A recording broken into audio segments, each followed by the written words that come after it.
Més que un 11. Segueix tot el futbol femení a RAP Ràdio. Amb la Sarita Figueres des de l'Uruguai i Cora Lavedra des dels estudis de Barcelona. Benvingudes i benvinguts a un nou programa de Més que un 11, aquell programa on deixem de banda el futbol masculí per centrar-nos en el femení. I ho fem, com sempre, amb la nostra acompanyant Sarita Figueres. Hola, Sarita, com estàs? Hola, Cora, bon any, com estàs? Bon any nou, et veig fantàstica, perquè allà deu ser bastant estiu, no? Sí, hem tingut en gener una mica estrany, però ara fa 27-28 graus, així que estem gaudint de l'estiu, per sort. Sí, no, per ara. Sí, anava a dir, no m'ho diguis més perquè ja em comences a fer enveja, perquè aquí portem un temporal últimament que vaya tela, perquè Barcelona, sí. Que normalment hi ha sol, fa temps que no el veiem, eh?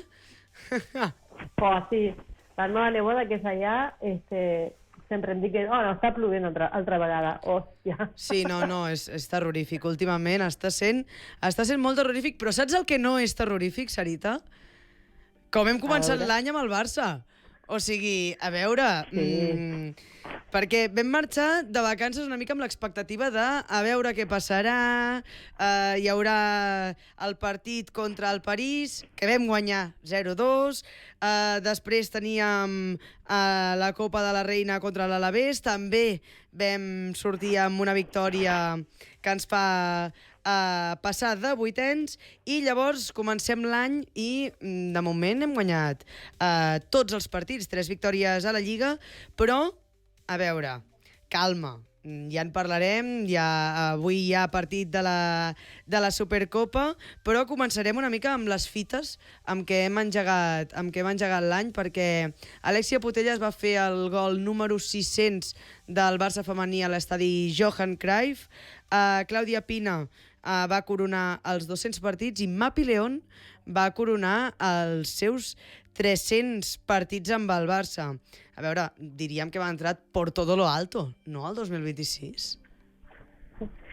Sí, a mi els primers 10 dies que no havia partits em va fer una mica llarg, la veritat, però bueno, després vam començar que Liga, que Copa de la Reina, que Supercopa, i això m'agrada moltíssim perquè cada cap de setmana ja veig, bueno, a quina hora juga el masculí, a quina hora el femení, ja tinc el meu calendari. Claro, home, i tant, perquè es van fer esperar, però de sobte hem tingut una ratxa intensa de partits, perquè en 10 dies només ja n'hem fet 3, no? 3 i avui serà el quart. Sí, la veritat que el resum que vam parlar dels partits va ser bastant intens.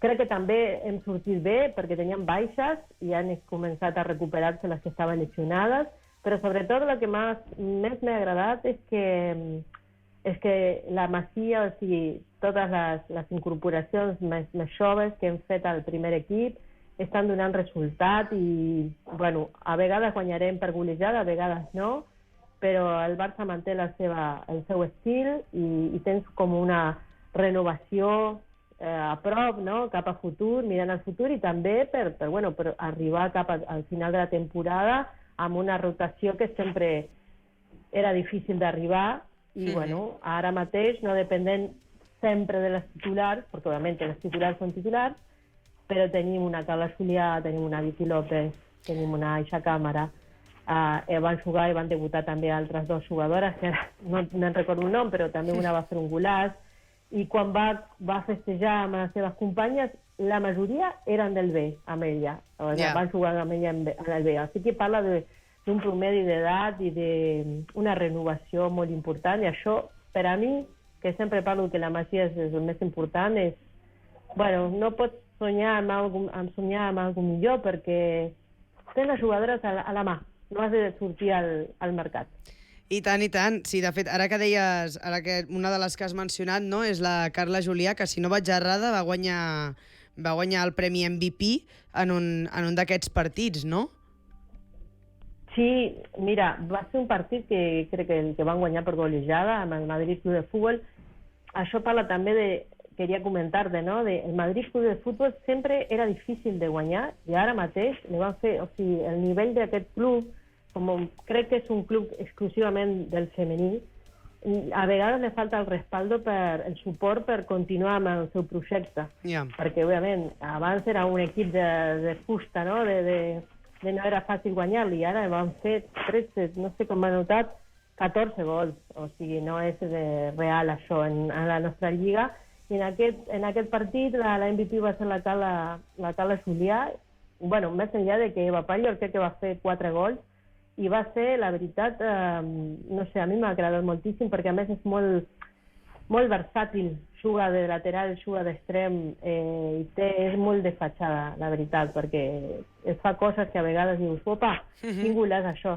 I bueno, res, hem gaudit moltíssim els partits, així que, bueno, que continua així, la veritat. Amb aquest rotllo de camaleó una mica, això de que pot anar canviant de posició, que també ho farà bé, podria tenir una mica de semblances amb Eric Garcia?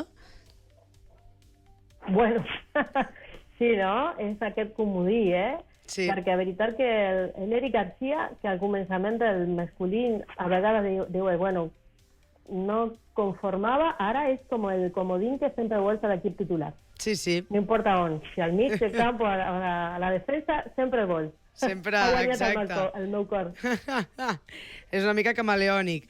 Clar, parlàvem d'aquest MVP de Carla Julià, d'aquesta Masia, però 600 gols al Johan Cruyff en 121 partits que s'han disputat en els 6 anys i mig que porten allà, és una bestiesa. Pot ser que podria ser un rècord, no? Sí, no he investigat encara, però sí que crec que els últims anys el projecte del Barça marca que el Johan és com aquest... Dic una paraula, ara no em surt, però no és el mateix jugar el Johan que anar a qualsevol estadi. Hem perdut molt pocs, no em surt, hem perdut molt pocs partits i bueno, la veritat és, el joc on elles crec que gaudeixin molt. Però òbviament, està el Camp Nou també per jugar i s'està parlant de jugar als quarts de final de la Champions al Camp, així que veurem. Aviam, toquem fusta, sigui amb qui sigui. A veure, Mapi León l'altre dia va fer 300 partits, però encara no ha renovat el contracte, Sarita. Se li acaba el 30 de juny, no l'ha renovat i sembla que el club encara està considerant què passarà amb Mapi León. Sí que se sap que Mona Batlle, que també se li acaba el mateix dia, ja estan en contacte, no?, amb els assessors d'Ona Batlle, però Mapi és una incògnita. Com veus aquest estancament per part del club i aquesta incògnita que està havent-hi amb Mapi León? Mira, crec que el mercat del femení ha entrat en el mateix negoci que és el del masculí. Que a vegades es parla més a les xarxes i als representants que el que està passant endarrere. No saps si és veritat o no.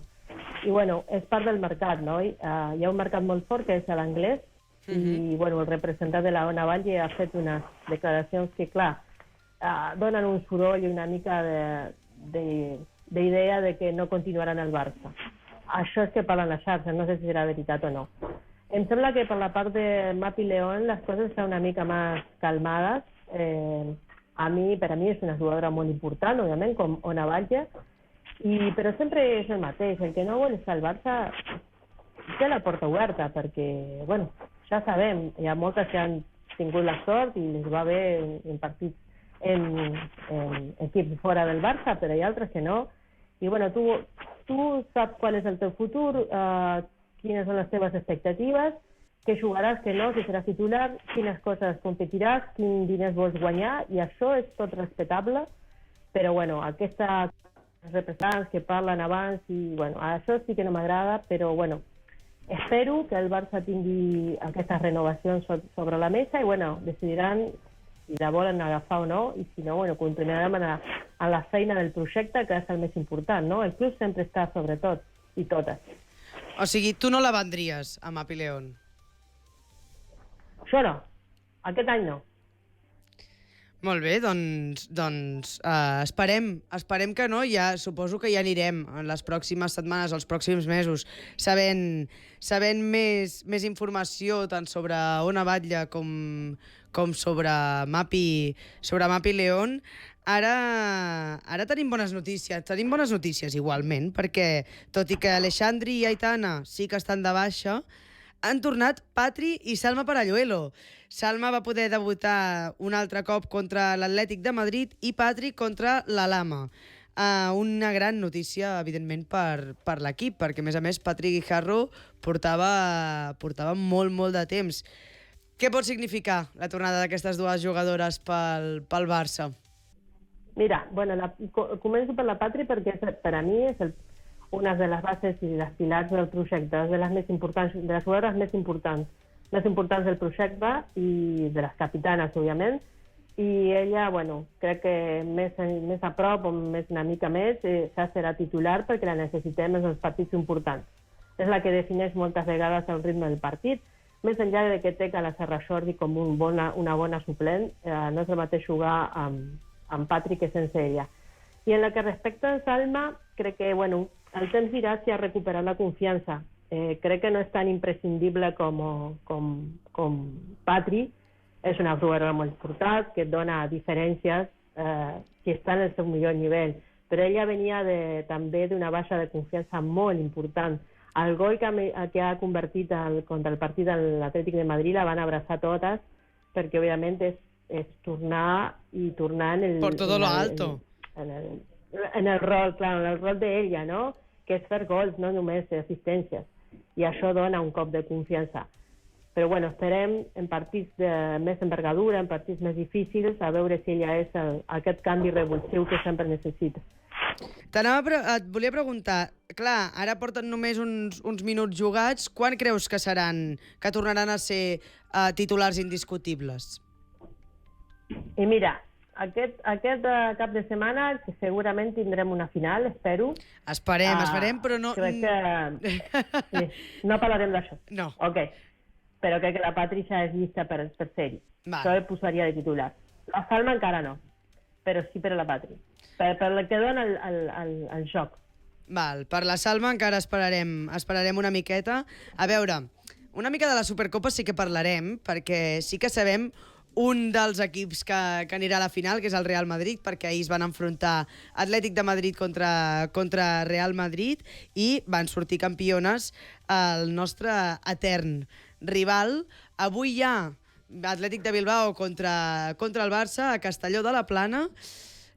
Què creus que pot fer patir més el Barça en aquest partit? Confiem en que sortiran guanyadores, però no serà un partit molt fàcil.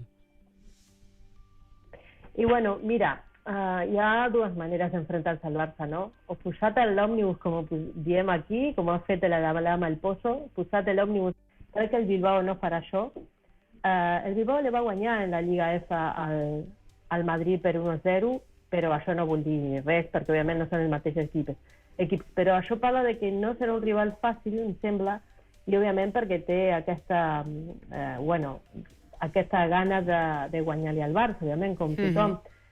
Em sembla que les transicions ràpides, si no estem acertats als últims passes, pot ser una dificultat. Però l'últim partit que vaig veure del Barça, vam estar molt acertades, així que jo suposo que només s'ha d'estar alerta a la defensa i de tenir sempre el control de la pilota, que és el que ens agrada. Crec que hi haurà alguna dificultat amb això quan juguem a les línies molt adelantades i ens agafa una davantera molt ràpida, però bueno, ja veurem. Sí. Patirem una mica. Saps què passa? Que aquí no tinc l'oportunitat de veure perquè allà a l'estat espanyol el donen a TV Abierta, a RTV, però no podem. Aquí des d'aquí no. Fora de l'estat no podem veure. I he fet una recerca per totes les plataformes i no he trobat... I no hi ha manera. No, així que no sé, veure el resum. Exacte, veuràs el resum. Igual pots acabar trobant quan ja hi hagi la gravació feta, diguéssim, no en directe, però després igual encara pots trobar el partit sencer. Espero que sí, i si no, bueno, escoltaré a la Cat Ràdio, que espero que el passin en directe. És una final, Sí. si arriben, òbviament. Segur que sí. Quina estratègia creus que ha de fer servir Pere Romeu per guanyar? Alguna estratègia que diguis això jo crec que ajudaria moltíssim. Mira, continua la línia de la pressió alta i de la rotació de pilota. La veritat que dependrà una mica de quina defensa fa el rival, però el Barça no canvia moltíssim. Només canvia a vegades les posicions de les jugadores, i això, la individualitat de cadascuna. No és el mateix jugar amb Carla Julià que amb Pina, o Graham que amb Vicky López, però depèn de les individualitats. No crec que de manera estratègica, perquè crec que el Barça continuarà amb la tendència de pilota i això en la rotació d'un costat per l'altre. Així que crec que l'estratègia serà aquesta. No sé quines jugadores proposarà. Doncs confiem en això, esperem que guanyi el Barça i que puguem tenir un clàssic en aquesta final tan esperada. Salma t'anava a dir, molt bé. Sarita, moltíssimes gràcies. Una setmana més per aquest Més que un 11 i ens veiem la setmana que ve.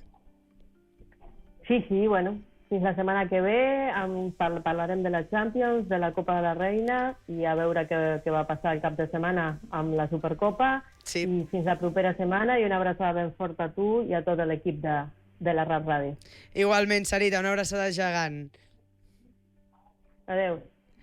I moltes gràcies també a tota la gent que ens escolteu, que ens seguiu. Ja ho sabeu, ens trobareu aquí a Més que un 11 de Rap Ràdio per parlar de futbol femení cada setmana.